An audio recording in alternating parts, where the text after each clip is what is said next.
मेरे प्यारे बच्चों नमस्कार। बेटावर क्लासेज में मैं अरुण कुमार राय आपका स्वागत करता हूं। अब हम लोग जो है आपकी पाठ्य पुस्तिका का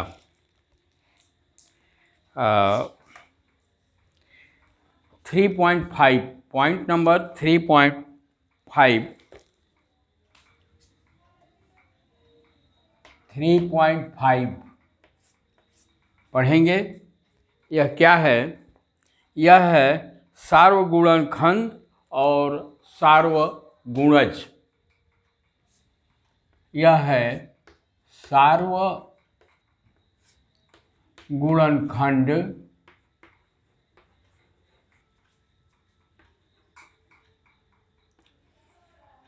एवं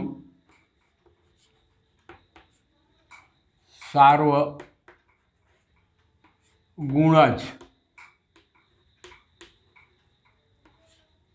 जैसे आपको पता होगा कि गुणज क्या होता है। गुणज जैसे मान लीजिए 5 का गुणज 10 अंकों तक 5, वही उसमें गुणा करते चले जाइए। 10, 1 2 3, 10 तिहाई 15, 10 चौके 20, 5 का एक मैं कर रहा हूँ, 5 एकम 5, 5 दूना के 10, 5 तिहां 15, मतलब 5 10 15 20 25 30 35 40 50 55, मतलब कितना हूँ संख्याओं में गुणा कीजिए, जो रिजल्ट आएगा उसको हम लोग क्या कहते हैं? गुणज कहते हैं। अब हम लोगों को आज इसी पर चर्चा करनी है कि सार्वगुणनखंड और सार्वगुणज क्या होता है। जैसे ये कह रहे हैं कुछ संख्याओं के युग्मों के गुणनखंडों को देखिए। कुछ तो ये क्या है? 4 और 18, 4 और यहाँ पर 18 है। 4 और 18 के गुणनखंडों को ये कह रहे हैं कि आप लोग देखिए। ठीक, तो 4 का गुणनखंड क्या होगा? 1 2 और 4। 1 और माने 1 तो हर संख्या का गुणनखंड है, और कोई भी संख्या स्वयं अपने आप में एक उसकी गुणनखंड होती है, और इसका एक अतिरिक्त हो गया है 2, मतलब 1 2 और 4 इसके गुणनखंड हैं। 18 को लीजिए। 18 का क्या है? 18 1 से कटेगा, 1 तो सार्वभौमिक है, फिर यह 2 से भी इसका भाग जाता है, फिर 3 छके 18, 3 से भी कट जाएगा, 4 से नहीं जाएगा, 5 से नहीं जाएगा, 6 एक 6 है इसका, फिर 7 8 नहीं है, क्या है? 9 है, और कोई नहीं है, एक अपने आप में 18 है। तो यहाँ हम देख रहे हैं कि 4 का गुणनखंड 1 और 2 है, 4 है, और 18 का क्या है? 1 2 3 6 9 और 18, ये इसका गुणनखंड हो गया। अब सार्वगुणनखंड क्या होगा? सार्वगुणनखंड क्या होगा? तो यहाँ देखिए, इन दोनों संख्याओं के लिए इन गुणनखंडों में जो दोनों में हो, यही जो है सार्वगुणनखंड होता है। तो 4 में क्या है? 4 में और 18 में क्या है? 1 और 2। तो 4 और 18 का सार्वगुणनखंड 1 और 18 का सार्वगुणनखंड क्या हुआ? जो दोनों में शामिल हो। क्या दोनों में शामिल है? 1 2 1 2। सार्वगुणनखंड इसका हो जाएगा 1 और 2। फिर फिर ये कह रहे हैं, 18 की बता ही दिए हैं, अथवा ये 4 और 18 के उभयनिष्ठ या सार्वगुणनखंड, इनको कॉमन फैक्टर कहते हैं, अंग्रेजी में इसको कॉमन फैक्टर कहते हैं। अब 8 और 20 ये कह रहे हैं निम्न युग्मों के उभयनिष्ठ या सार्वगुणनखंड बताइए। ये है 8 और 20, 9 और 15। 8 और 20, 9 और 15।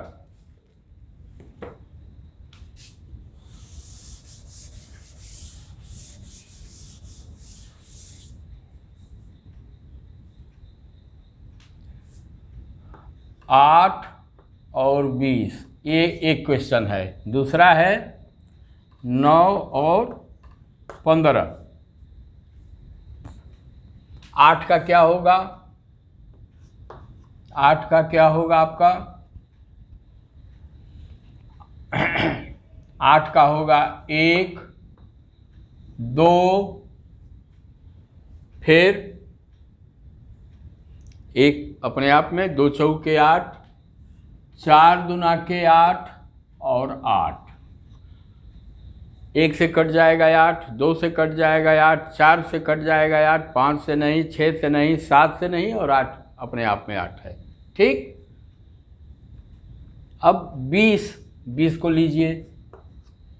20 में 1 का भाग जाएगा, 2 का भाग जाएगा, 3 का नहीं जाएगा, 4 का जाएगा, 5 का जाएगा, 6, 7, 8 का नहीं जाएगा, 10 का जाएगा और 20 का जाएगा।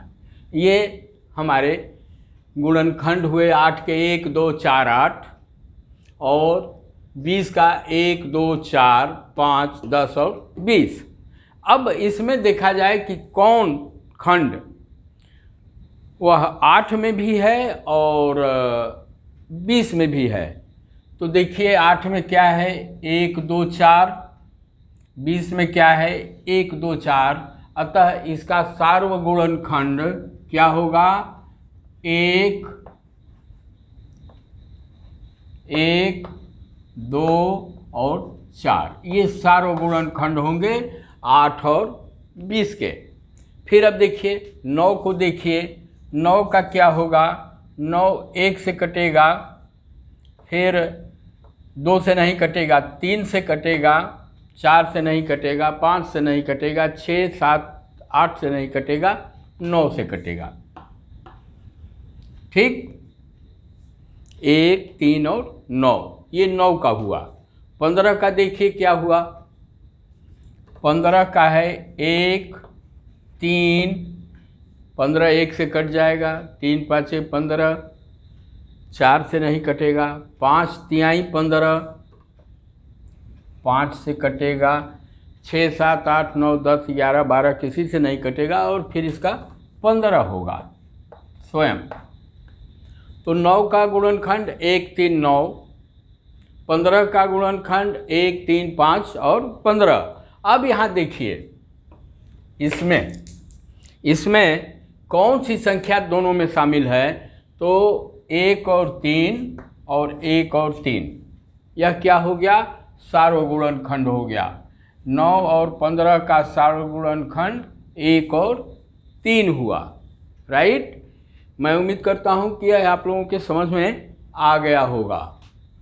सार्वगुणनखंड। अब फिर देखिए क्या कह रहा है आपकी किताब में।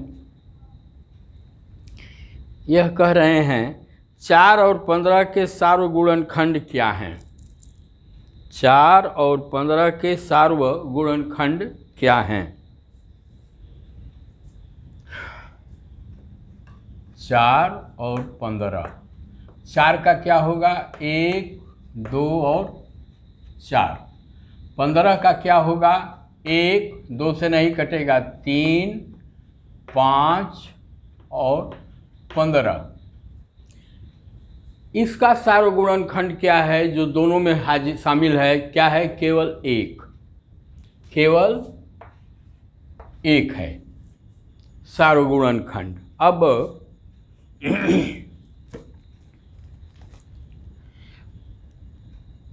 7 और 16 के गुणनखंड क्या हैं? 7, 7 का क्या होगा, 1 और 7 होगा, और 16 का क्या होगा, 1 2 4 8 और 16। इसमें भी सार्वगुणनखंड क्या है, 1 है। अब ये कह रहे हैं दो संख्याएं, अब बहुत अच्छी बात बोल रहे हैं, इनको याद कीजिए आप लोग। दो संख्याएं जिनमें केवल एक ही सार्वगुणनखंड होता है, सह अभाज्य संख्याएं को प्राइम नंबर्स कहलाती हैं। 4 और 15 सह अभाज्य संख्याएं हैं। 7 और 15, 12 और 49, 18 और 23, ये सब अभाज्य संख्याएं हैं, सह अभाज्य संख्याएं हैं। अब इसमें एक आध को हम लोग उदाहरण के रूप में देख लेते हैं। सह अभाज्य संख्याएं क्या हैं? सह अभाज्य संख्याएं वह हैं जिनका, सह अभाज्य संख्या क्या है बेटा? सह अभाज्य संख्या वह संख्या है जिसका सार्वगुणनखंड केवल और केवल 1 होता है। जैसे ये कह रहे हैं 18 और 23, 18 और 23, 18 का गुणनखंड क्या होगा? 1 3 6 9 और 18। वैसे ही 23 का क्या होगा? 23 अभाज्य संख्या है, किसी से विभाजित नहीं होती है, तो 1 और 23। अब देखिए इन दोनों संख्याओं में केवल 1 और 1 सार्वगुणनखंड है, तो इनको को प्राइम नंबर्स, सह अभाज्य संख्या कहते हैं। यहाँ केवल सार्वगुणनखंड के परिप्रेक्ष्य में, ऐसे तो वो प्राइम नंबर अभाज्य संख्या, यदि 18 यहाँ पर भाज्य संख्या है, लेकिन 23 के साथ ये क्या हो जा रहा है? सह अभाज्य संख्या हो जा रही है। क्या हम अब पॉइंट नंबर सी, क्या हम 4, 12 और 16 के सार्वगुणनखंड ज्ञात कर सकते हैं? जरूर ज्ञात कर सकते हैं। 4, 12 और 16। अब देखिए,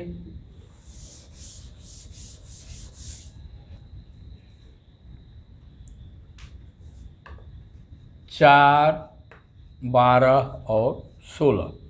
4 का गुणनखंड क्या होगा? 1 2 4।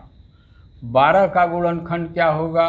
1 2 3 4 6 और 12। 12 1 से कट जाएगा, 2 से कटेगा, 3 से कटेगा, 4 से कटेगा, 6 से कटेगा और स्वयं 12 से कटेगा। वैसे ही 16, आपको पहाड़ा याद होगा तो ये देख लेंगे, ये आराम से, बहुत कठिन काम नहीं है। 3 का भी 12 में पहाड़ा चला जाएगा, 4 का भी चला जाएगा, 6 का भी चला जाएगा, और 12 तो स्वयं 12 है ही। 16 में क्या है? यह 1 से कटेगा, 2 से, 2 के बाद फिर क्या है?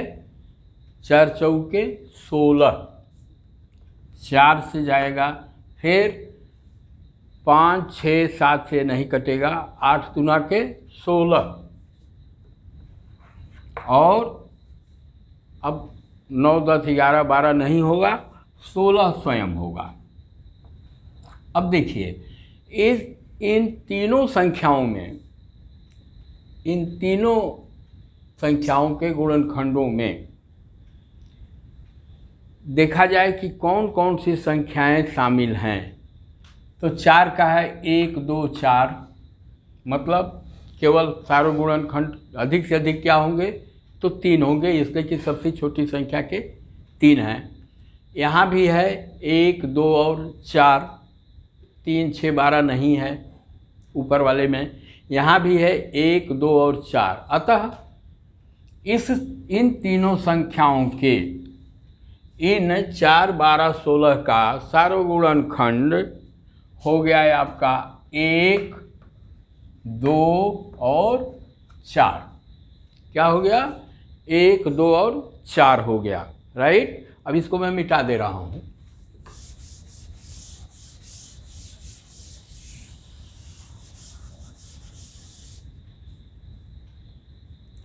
हम फिर ये कह रहे हैं 1 2 4 है, इसको जिन्होंने किया है, निम्न के सार्वगुणनखंड ज्ञात कीजिए। 8 12 20 और 9 15 21, 8 12 20। ये 8 12 20 का लगाने के लिए कह रहे हैं, 8 12 और 20। फिर दूसरा है 9 15 और 21, 9 15 और 21। अब देखिए 8 का क्या होगा, एक हर संख्या का होगा, 2 चौके 8, 2 4 दूना के 8 और 8। 12 का क्या होगा, 1 2 छक्के 12, 3 चौके 12, 4 तिहाई 12, 6 दूना के 12 और 12।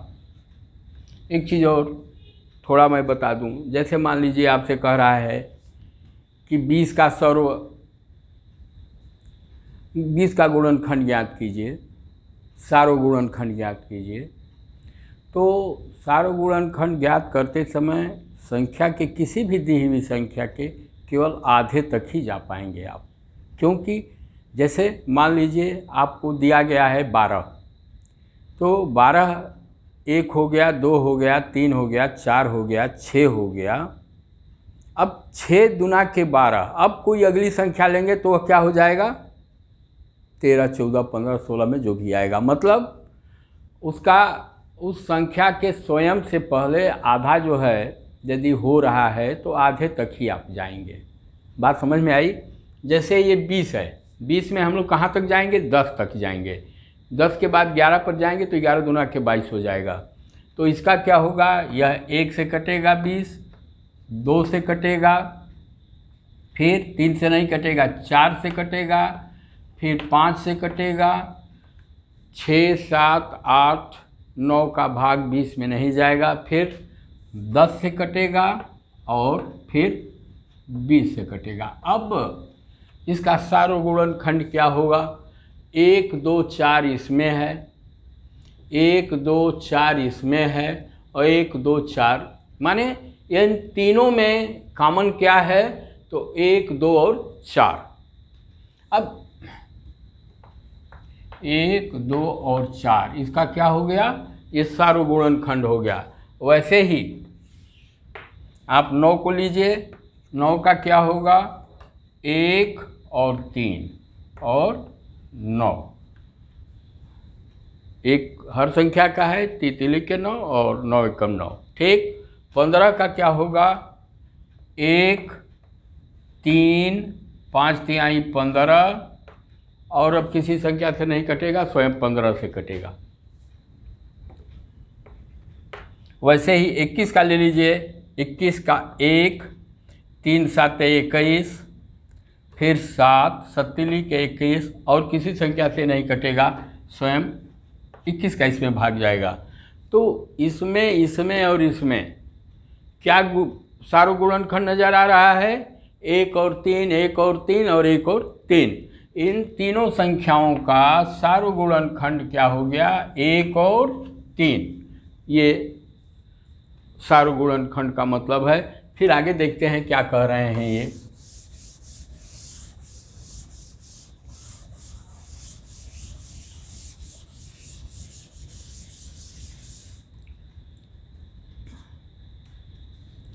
फिर ये हो गया। अब एक से अधिक संख्याओं के गुणजों को एक साथ देखें।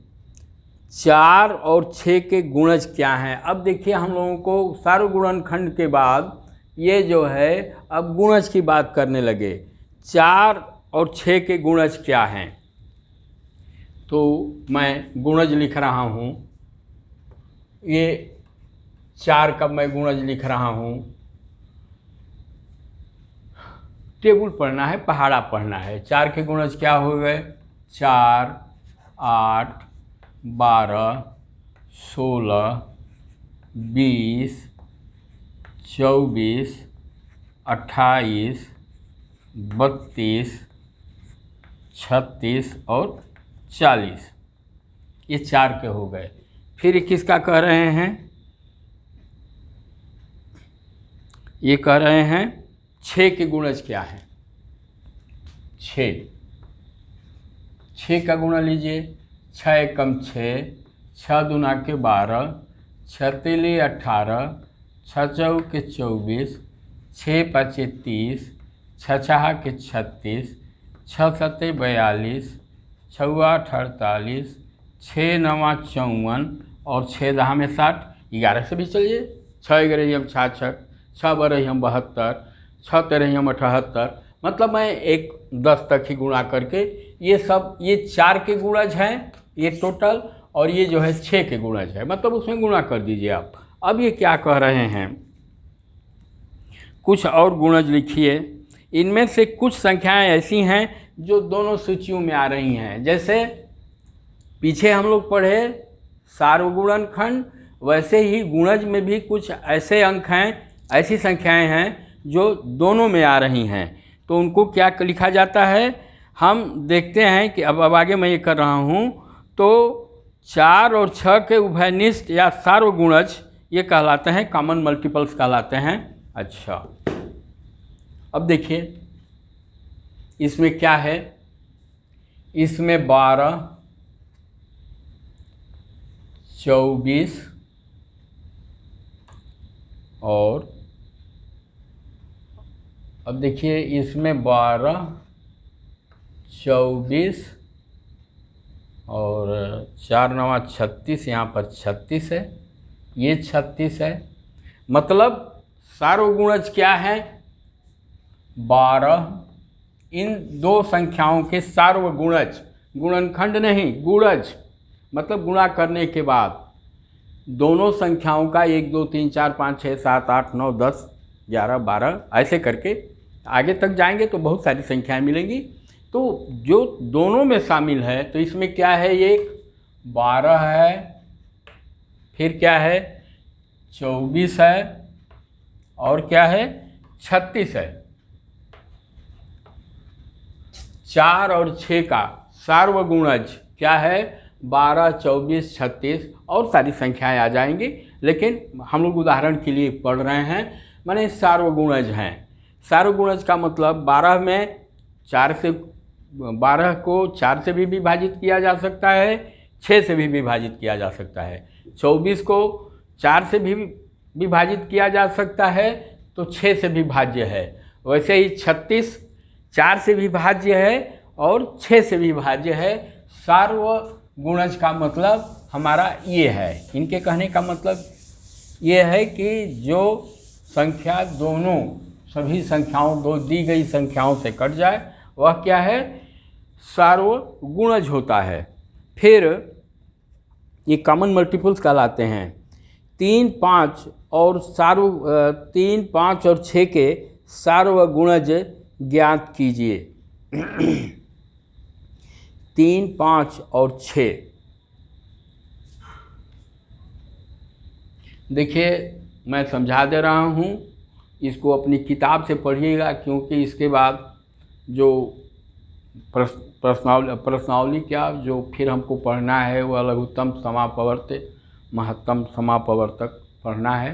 इसमें यह इसी का बहुत ज़्यादा उपयोग है, तो इसको बहुत गंभीरता से पढ़िए और याद कीजिए। यदि ये जान गए तो लघुत्तम और महत्तम आप आराम से जान जाएंगे।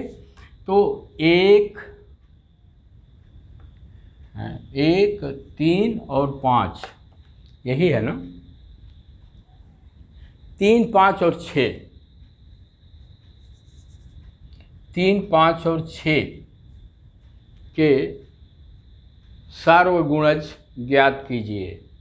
तो देखिए मैं अब इस क्रम में चल रहा हूँ।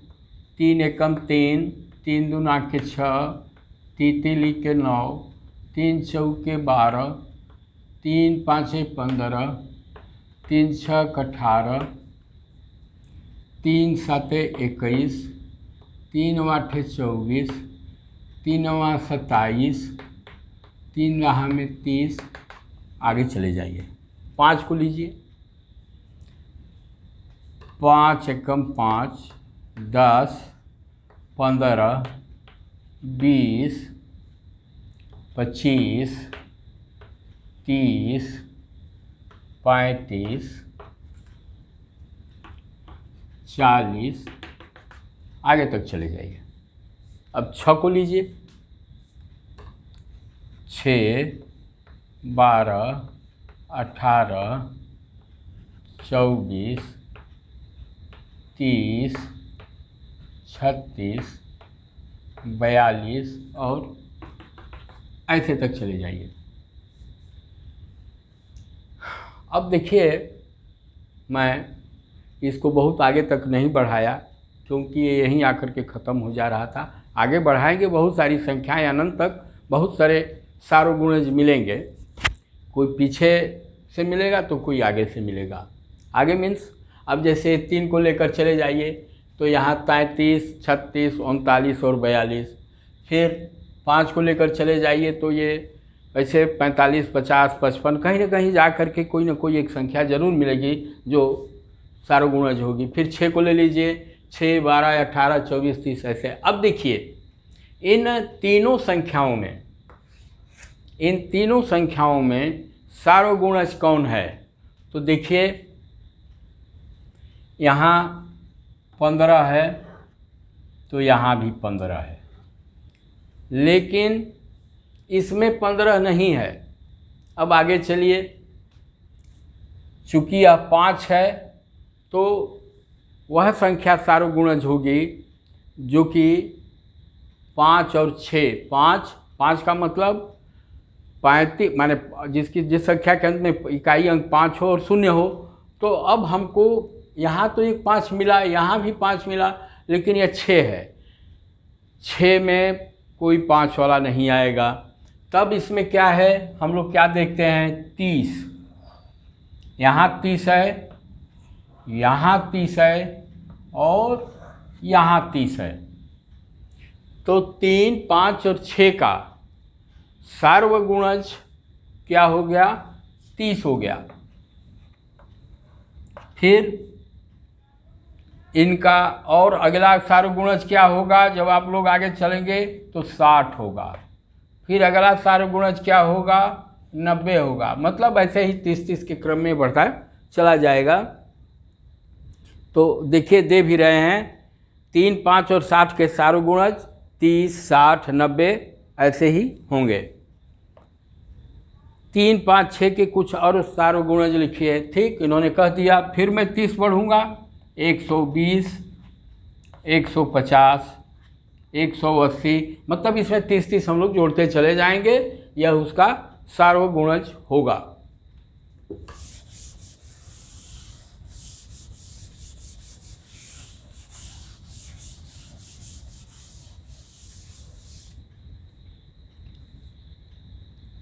फिर ये कह रहे हैं उदाहरण 5, 75, 60 और 210 के सार्वगुणनखंड ज्ञात कीजिए। सार्वगुणज नहीं, 75, 60 और 210 के।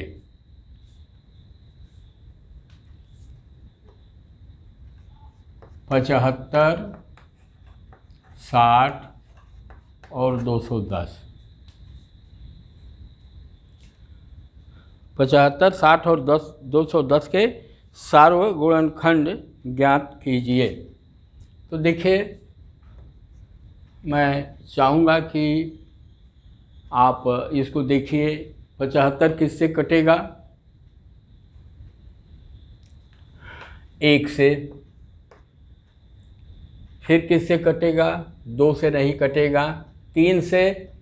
इन संख्या के अंकों को जोड़ दीजिए, क्या हो जाएगा? 7, 5, 12, 3 चौके 12। 3 से कटेगा। 4 से नहीं कटेगा क्योंकि अंतिम अंक सम नहीं है। फिर यह 5 से कटेगा। 6 से नहीं कटेगा।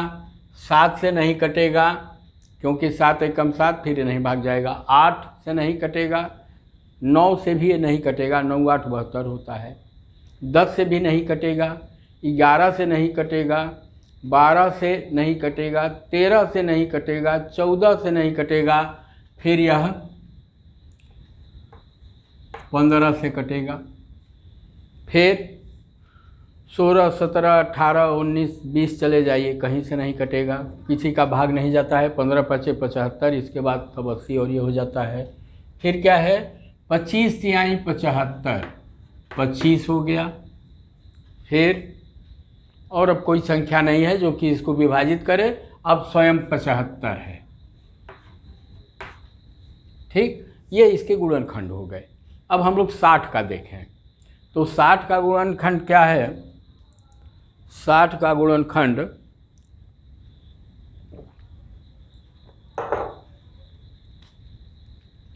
60 1 से कटेगा, 6 है, अरे 0 है तो 2 से भी कटेगा, फिर 3 दूना के 6, 3 से कटेगा, फिर 4 से भी कटेगा, 15 चौके 60, 4 से कटेगा, फिर 5 से भी कटेगा, 12 पचे 60, मतलब इसमें 5 का भी भाग जाएगा, और चूँकि इकाई का अंक 0 है तो 5 से कटेगा ही। फिर आप जानते होंगे 6 दहा में 60, 6 से कट गया, 7 8 9 से नहीं कटेगा, 10 से कटेगा, फिर 12 से कटेगा, फिर 15 चौके 60 उससे कटेगा, फिर 20 तिहाई 60 उससे कटेगा, 30 दूना के 60 उससे कटेगा, और ये 60। यह देखिए 60 के ये इतने गुणनखंड हैं, 1 2 3 4 5 6 10 12 15 20 30 और 60। वैसे ही अब 210 को लीजिए। 210 का क्या है? 1 है, चूँकि इकाई का अंक 0 है तो 2 से कटेगा, फिर अंकों का योग 2 1 3 है, ये 3 से कट रहा है तो ये 3 से कटेगा। 4 से कटने के लिए क्या होता है? इकाई और दहाई के अंकों से जो संख्या है वह 4 से यदि भली भांत कट जाती है तो वह संख्या 4 से कटता है। ऐसा नहीं है 10 4 से नहीं कटता है, तो 4 से नहीं कटेगा, 5 से इसलिए कटेगा कि इकाई के अंक पर 0 है, 5 से कट जाएगा। फिर 6 से कटेगा, क्यों कटेगा? क्योंकि यह 2 और 3 से कट रही है संख्या, अतः इसका एक इसका गुणनखंड एक 6 हो गया। फिर 7 लिखे 21, मतलब 30 बार जाएगा, एक 7 हो गया। 8 से नहीं कटेगा, 9 से नहीं कटेगा, 10 से कटेगा, 10 से कट गया। फिर 11 12 से भी नहीं कटेगा, 13 14 15 से यह संख्या कट जाएगी, 15 14 15 210, तो ये 14 से भी कटेगा, 15 से भी कटेगा, 16 17 18 19 20 से नहीं कटेगा, 21 से कटेगा। क्यों? 21 गुना के 210, 21 से कटेगा। फिर 30 से कटेगा, 30 7 210। फिर अब देखिए मैं थोड़ा इसको तेज़ी से कर रहा हूँ। फिर इसका एक गुणनखंड 70 होगा, लेकिन हमको उतना आगे जाने की आवश्यकता नहीं है क्योंकि 75 में इतना ही है, फिर हम लोग कहाँ तक जाएंगे, छोड़ दीजिए। अब देखिए कि कौन कौन सी संख्याएं कॉमन हैं इसमें। तो 1 है, यह कॉमन गुणनखंड हो गया 1, 2 इन दोनों में है, इसमें नहीं है, 3 इन दोनों में है, तीनों में है, 3 यहाँ है और यहाँ है, 3 हो गया। फिर 5 यहाँ है और यहाँ है, 5 हो गया। 4 नहीं है, फिर 15 आ गया। अब देखिए 15 यहाँ है, 15 यहाँ है और 15 यहाँ है, 15 हो गया। फिर 25 इसमें नहीं है, 75 कहीं नहीं है। मतलब इन तीन संख्याओं का 75, 20 और 210 का सार्वगुणनखंड क्या है? 1, 3, 5 और 15। 1, 3, 5 और 15 है। फिर ये सार्वगुणज ज्ञात कीजिए। प्रश्नावली ये आपका उदाहरण नंबर 6, उदाहरण नंबर 6, 3, 4 और 9 के सार्वगुणज। 3, 4 और 9। देखिए थोड़ा सा इसको आप लोग ध्यान से पढ़ेंगे तो ये समझ में आएगा और फिर आगे वाली गणित आपके लिए आसान हो जाएगी। इसको यदि आप छोड़ देंगे तो फिर दिक्कत होने लगेगी बेटा। अब देखिए 3 का गुणज, 4 का गुणज और 9 का गुणज, ये यही कह रहे हैं। 3, 4 और 9 के सार्वगुणज ज्ञात कीजिए। बहुत दूर तक नहीं, 10 तक ही हम लोग चलेंगे। तो देखिए 3 एकम 3, 3 दूना के 6, 3 तिली के 9, 3 चौके 12, 3 पाँचे 15, 3 छक 18, 3 साते 21, 3 आठे 24, 3 27 और 3 दहा में 30। मैं केवल 10 तक ही चल रहा हूँ। फिर यहाँ जाइए, 4 एकम 4, 4 दूना के 8, 4 तिहाई 12, 4 चौके 16, 4 पाँचे 20, 4 छक 24, 4 सते 28, 4 आठे 32, 4 नवा 36, 4 दहा में 40। एक चीज़ और है यहाँ, 30, 33 और 36। यहाँ मैं 36 भी लिख दे रहा हूँ अंत में। फिर इसका देखिए 9 एकम 9, 9 दूना 18, 9 तिली 27, 9 चौके 36, 9 पचे 45, 9 छक 54, 9 साते 63, 9 आठ 72, 9 नवा 81, 9 दहा 90। अब देखिए यहाँ जो है 12 छोड़ दीजिए, शुरू में तो कोई नहीं टैली कर रहा है। 12 यहाँ है, 12 यहाँ है, लेकिन इसमें 12 नहीं है। फिर 15, 18 भी इसमें नहीं है। 21, 24। अब देखिए 24 यहाँ है और 24 यहाँ है, लेकिन इसमें नहीं है। फिर 27 इसमें है, इसमें नहीं है। 36 इसमें है, लास्ट में 12 तिहाई 36। फिर यहाँ है और फिर यहाँ है। तो फिर ऐसे ही आगे जाएंगे तो बहुत सारी संख्याएं मिलेंगी। मतलब इनका सार्वगुणज क्या है? एक 36 है। प्रारंभिक सार्वगुणज क्या हो गया? 36 हो गया। ये कह भी रहे हैं। हाँ, अब देखिए वह 36 ऐसे 36, 72, 108 ऐसे ही 36 के गुणज में चलते चले जाइए। ये सब उनके क्या होंगे? सार्वगुणज होंगे। तो हम लोगों की पढ़ाई यहीं ख़त्म हो गई। सार्वगुणज और सार्वगुणनखंड, इसको थोड़ा आप लोग अपनी किताब से पढ़ लीजिएगा, तभी आनंद आएगा आगे पढ़ने में। और एक अनुरोध आप लोगों से, यदि ये अच्छा लगा हो तो कृपया इसे आप लोग लाइक करें, शेयर करें और सब्सक्राइब करें। धन्यवाद।